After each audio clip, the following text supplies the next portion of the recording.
Here we have the Atomiswave Upright cabinet. What we've done here is stripped it down to get it through our doorway. The only way we can make it any narrower and out is to take the base off. With the base on, this is 26 inches and we've got it down from about 30, I think it was. The biggest point was the control panel, obviously sticks out quite wide. We'll put that on in a minute and you'll be able to see that. Obviously the screen as well, that obviously has the big surround. Now one thing to note is when you take the screen off, it screws in up here, the screen surround, and the front actually holds the sides on. The sides slot into there, almost like in, like that, and when you pull the front out, these would just flop out. So what you need to do is be careful and ideally have someone stood behind you just to hold them in, or tape them up and take the front off and then do one side at a time. As you can see now, we've got the control panel back on. This is the same control panel for the cabinet, whether it's you driving this shooting version or the joystick version, it's the same control panel.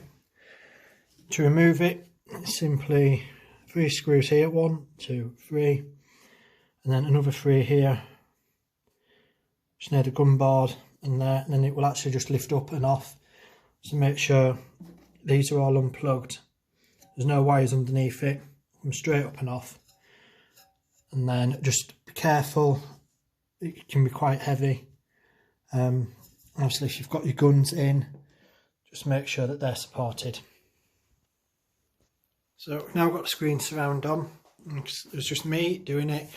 Just tape the sides up. Just hook them onto the top just to keep them there, just so there's a bit of support for them.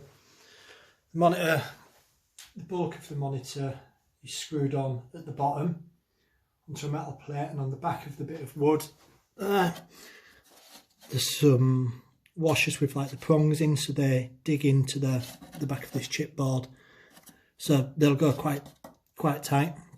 It was slightly tricky getting the bolts in, but once you've got them in, it's sort of easy to do. And just keep your hand on the back of the nut, 'cause I did have that a couple of times where it pushed it out when I was trying to locate the hole.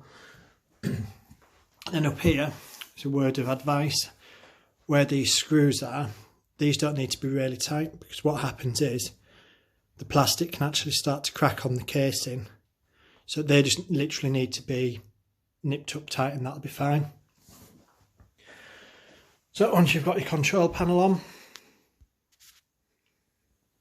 you put your monitor screen on, and obviously there's the top light missing. Now the top light surround marquee light does actually obscure you getting these 2 screws out.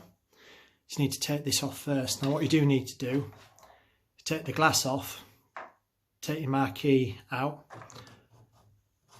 and take the power out of the metal casing. And then it is literally 2 bolt holes there and 2 screw holes, I think it is at the top. So we'll go ahead and get that put on now. So I've now got the marquee holder on with the light fixture. You can see there, this is the wire that you need to unplug first. It's now connected, and it's simply just the bolts on the back that hold it in place. So it can be a bit tricky, so if you want, have someone else to give you a second pair of hands, but it is doable on your own. Next we'll go and put the glass in.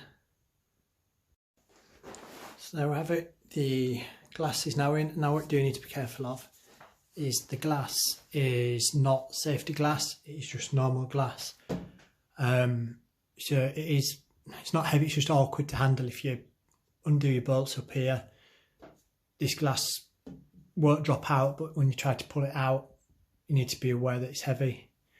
Also, the marquee behind it is plastic, and if it's been on for years, mine has started to crack, so just be aware that that's quite fragile behind.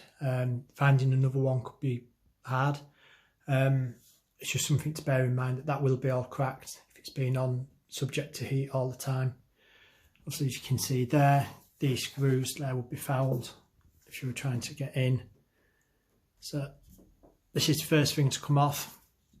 Take this top bar off, 3 bolts in it, glass out carefully, marquee out carefully, undo the power for the light, and then you've got your 4 bolts and screws to undo here at the top, and the light marquee will come off.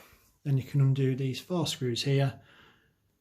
Just be careful, they don't need to be massively re-tight or massively tight when you go to put them back in, because it will cause cracking on the surround.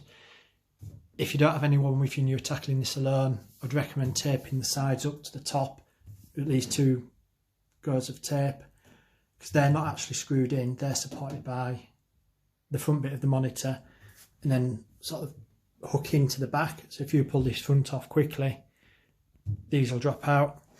The bottom of the monitor screws in 3 places, there, there and there. So make sure that they're out first, top ones, and then this front will just wiggle off. You can do for the control panel. It's just 3 screws, obviously take plugs out. 1 screw, 2 screw, 3 screw, another 3 screws here, and then this just obviously lifts up. It is heavy, it is awkward to move, so if you are doing it, just be aware of that. There's no more wires underneath in the shooting cabinet. I don't think there'll be any in the driving cabinet, because I imagine those are the 2 connections that you'd need there. And that's pretty much it. We're leaving it that most people know that the control panel catches are accessed from the control panel. So that's it. That's how to dismantle a chunk of an Atomiswave upright cabinet.